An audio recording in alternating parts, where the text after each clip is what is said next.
बिजोक भयो यार अनि परेर आमा कम गाह्रो भएको थियो चाहिँ नरिवल फुटाइसकेपछि चाहिँ त्यहाँ फेरि तिमी 150 दिने रे अब के गर्ने ब्ल्याङ्केटै लिएर आएछ कि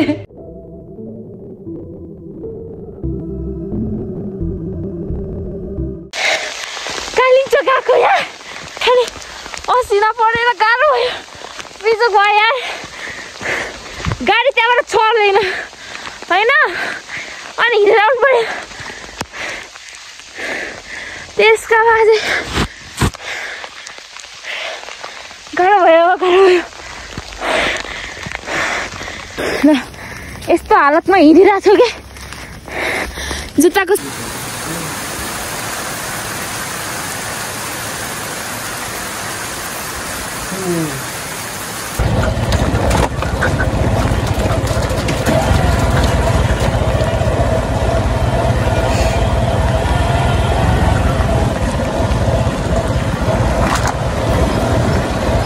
हाई गाइस ल हामी चाहिँ यहाँ होटलमा आइसकेको छौँ अहिले चाहिँ म तापेर बसिरहेको छु यस्तो चिसो भयो पानी परेर आमा कम गाह्रो भएको थियो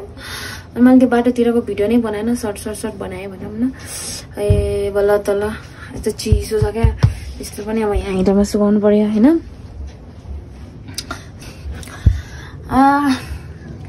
म त लास्टै गाह्रो बनाएँ यार आमा अब आज चाहिँ हामी आजको नाइट चाहिँ कुरीमै बस्नु पर्यो एन्ड देन भोलि चाहिँ हामी कालिम्पोङ जानेछौँ सो अब चाहिँ हामी थुक्पा सुक्पा खान्छौँ एन्ड देन खाजा भनौँ न थुक्पा अर्डर गरेर यहाँ सर्ट परेर ओके अब हामी थुक्पा खानु लाग्यो एन्ड देन यो थुक्पा खाएर चाहिँ भोलि नै जान्छौँ हामी कालिम्पोङ चाहिँ आज कुरीमै बस्नेछौँ ल गाइस हामी चाहिँ अब खाना खान लाग्यो त्यस्तो छ अब हामी खाना खान्छौँ अनि त्यसपछि भनौँ न अब जाडोको त कुरै नगर यति धेरै जाडो छ केटीहरू अझ पनि उता परिसक्यो अरूभन्दा चिप रहेछ क्या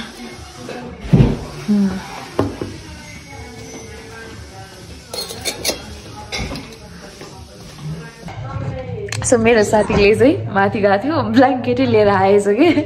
किनभने हामीसँग हाम्रो ज्याकेट सबै भिजा थियो अनि खाना खानको लागि ब्ल्याङ्केटै बोकेर आएको छ क्या साथीले हामी यहाँ बस्नेछौँ एन्ड देन भोलि चाहिँ कालिम्पोङमा भेट्छौँ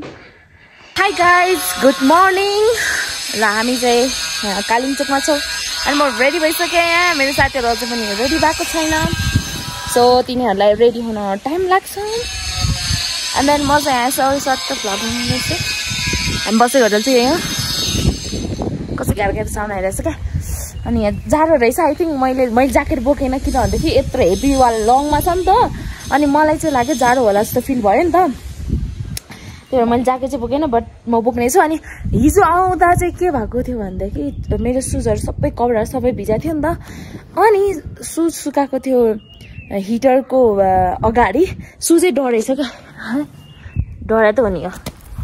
हेर डढेछ क्या झन् यत्रो यो सुज पनि मलाई गिफ्ट ल्याइदियो फुपूले पठाइदियो सुजै डढेछ सो कालिम्पोङको भ्यू चाहिँ यस्तो छ है साथीहरू ल सर पारेर कालिम्पोङ भन्नाले कुरी भिलेज भनौँ न कुरी भिलेज हामी चाहिँ अझै माथि नै बसेको हिजो हेभी रेन भएर अब तल जानेछौँ ल अब एकैछिनमा भेटौँला है त बाटोमा अलिअलि भेटौँला ब्युटिफुल त कुरै नगरौँ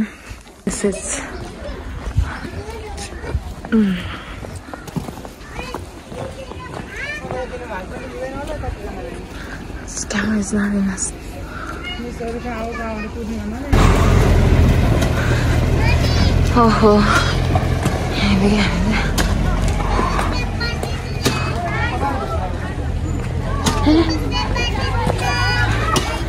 म एउटा किन्छु है त मसँग क्यासै छैन त्यही भएर हो कि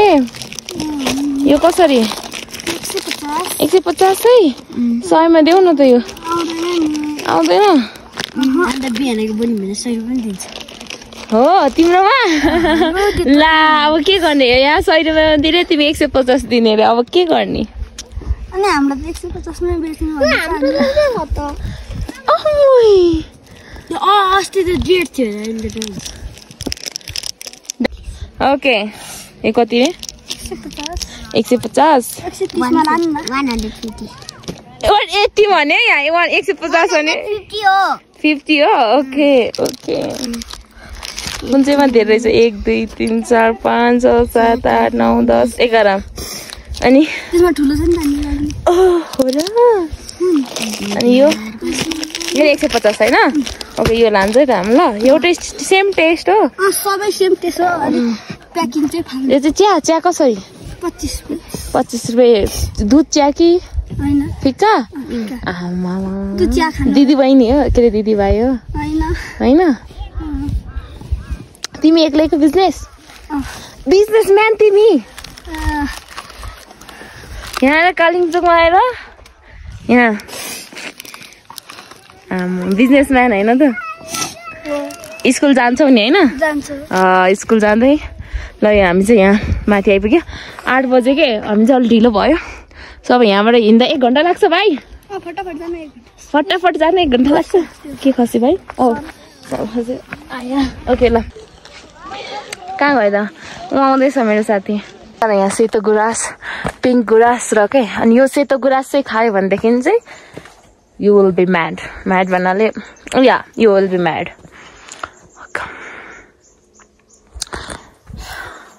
केबल कार सारा आइरहेको छ कि म बुढी मान्छे भए पो केबल कारमा चढ्न तरुनी मान्छेलाई किन चाहियो केबल कार हैन त खुट्टा छँदैछ खुट्टा हुने जेलसम्म हिँडिन्छ लाइफमा यहाँ जस्तै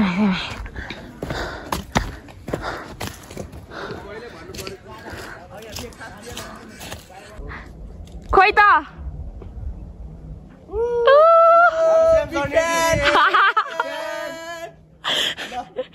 ओके बाई बाई ल हो यो कुरी भिलेज कुरी बजार भने कुरी भिलेज भनौँ अप ग्रीन माउन्टेन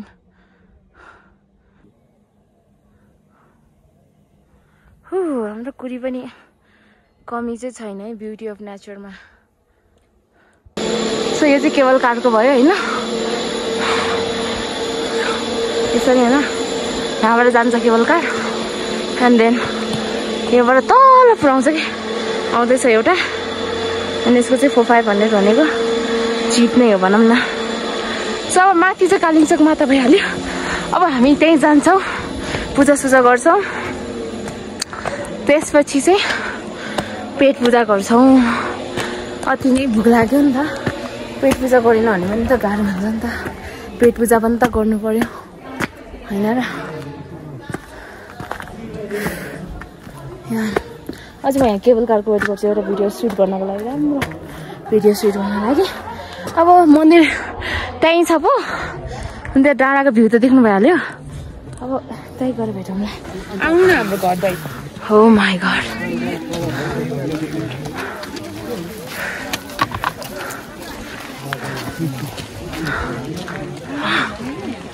यति भएछ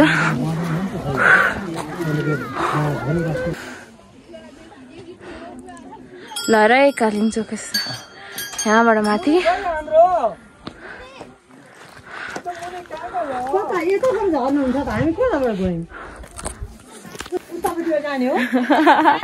तपाईँ यताबाट जाने फर्किँदा उताबाट फर्किने हो कि यताबाट जाने हो ए यताबाट जाने हो यताबाट जाने फर्किने ल यस्तो राम्रो चाहिँ आमा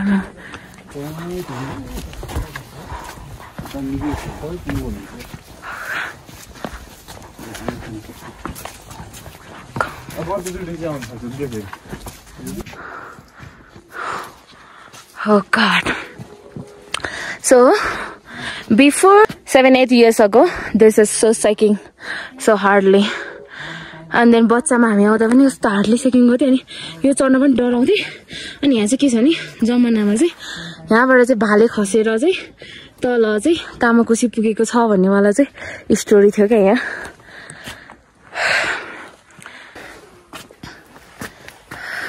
ल हामी चाहिँ कालिम्पोङ आइपुग्यौँ है त we have to take it out our shoes and then ल यहाँ कालिम्पोङ माताकोमा आएको छु र म चाहिँ अब पूजा गर्नु लाग्यो पूजा गरेको चाहिँ के भिडियो सुट गर्नु अनि यहाँबाट घुमेर जानुपर्छ पूजा गर्न चाहिँ मलाई चाहिँ खासै नलेज छैन अनि त्यसपछि अब पूजा गरेको त के देखाउनु सो अब एकैचोटि पूजा गरेपछि भेटौँला अब यहाँ 3 राउन्ड लाउँछु यो के अरे यो चाहिँ बलि जस्तै हो अरे नि त यो चढाइसकेपछि चाहिँ यहाँबाट चाहिँ उतै लाग्ने अरे क्या त नफर्किने अरे सो अब चाहिँ म यो 3 राउन्ड घुमिसकेपछि चाहिँ सर्कल गरिसकेपछि चाहिँ के भन्छ अरे 3 राउन्ड सर्कल गरिसकेपछि चाहिँ म यहीँबाट तल जानुपर्छ अरे यो चाहिँ मैले बलि चढा जस्तै हो अरे नि त भनेर चाहिँ मलाई पुजारीले भन्नुभएको है मलाई चाहिँ त्यति खासै नलेज भएन हजुर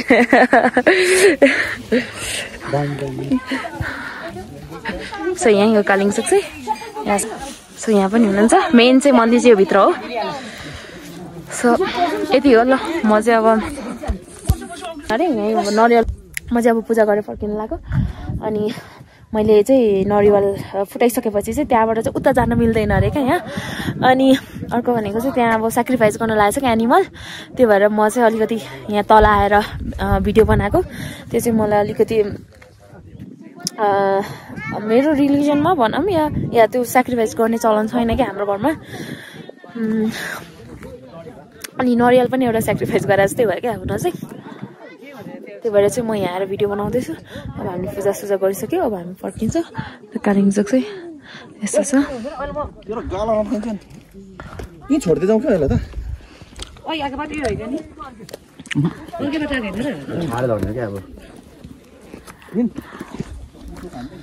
अब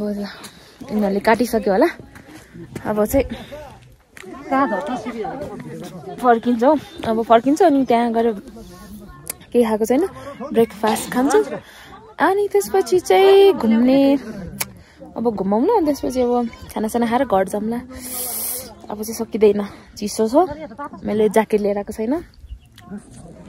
बल्ल घाम लाग्नु लाग्यो क्या जाडो भएर मुनु लागिसक्यो बल्ल अलिअलि घाम लाग्नु लाग्यो मौसम यस्तो चाहिँ हिउँ पऱ्यो भए झनै राम्रो हुन्थ्यो मौसम चाहिँ कालिम्पोङको यस्तै हो सधैँ मैले जहिले आए पनि यस्तरी चाहिँ किनभने चाहिँ मुनि हेरेर बोल्ने बानी छ क्या मेरो चाहिँ मजाले घाम लाग्यो अब चाहिँ ल हामी चाहिँ फर्क्यौँ यहाँ कुरी भिलेज आइसक्यो अब खानासाना खान्छौँ अब चाहिँ हामीले ब्रेकफास्ट लिन्छौँ 12 भन्नाले 1 बजिसक्यो भनौँ न किनभने ढिलो भयो नि त हामी ढिलो गयो आयो फर्क्यो ढिलै गऱ्यो जे पनि सो अब यो ब्रेकफास्ट लिन्छौँ त्यसपछि खानै लिन्छौँ कि के थाहा खानासाना लियो भनेदेखि त अनि त्यसपछि चाहिँ चल्दिने हो चरीकोट घरतिर ल आजलाई यति नै म बाई बाई भन्न चाहन्छु बाई बाई सब्सक्राइब गर्नु होला अब नेक्स्ट भिडियोमा भेटौँला